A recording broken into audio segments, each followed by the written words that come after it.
Magandang araw mga ka-Wizard Moto. Ang Suzuki ay naglabas ng bago nitong moped ngayong year 2023. Ito ay ang pinakabagong generation na Suzuki Smash RFA Next Edition. Kahit nadala nito ang Next Edition Trail sa pangalan nito, ang motor na ito ay hindi nagdadala ng malaking pagbabago.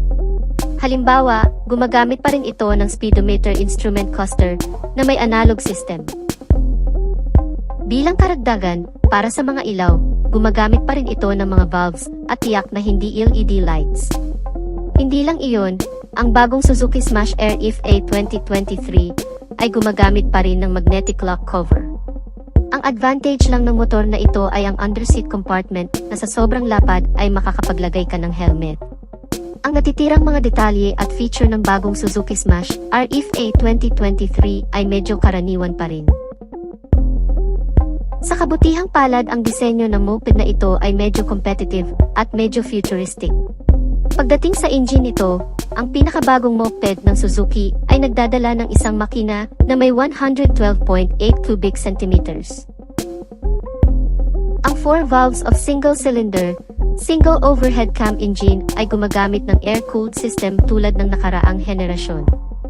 Samantala ang power generated ay umaabot sa 6.4 kilowatts sa 8,000 RPM na may peak torque na 9 Nm sa 4,000 RPM.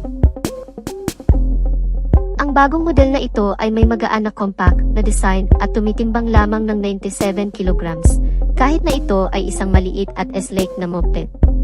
Ang mga detalye ng all-new Smash ay nagpapakita pa rin ng kalidad ng stone pot sa harap.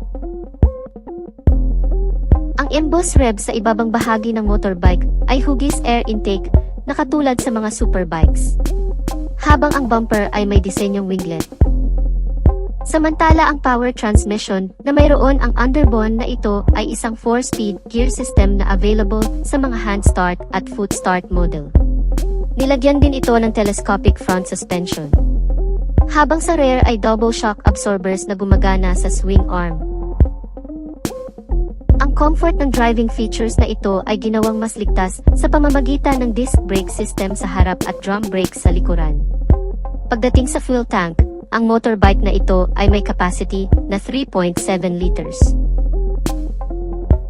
Samantala umaabot sa 66.7 kilometers per liters ang fuel consumption nito. Ang bagong Suzuki Smash RFA Next Edition 2023 ay medyo abot kaya ang presyo na may starting price na 65,000 pesos.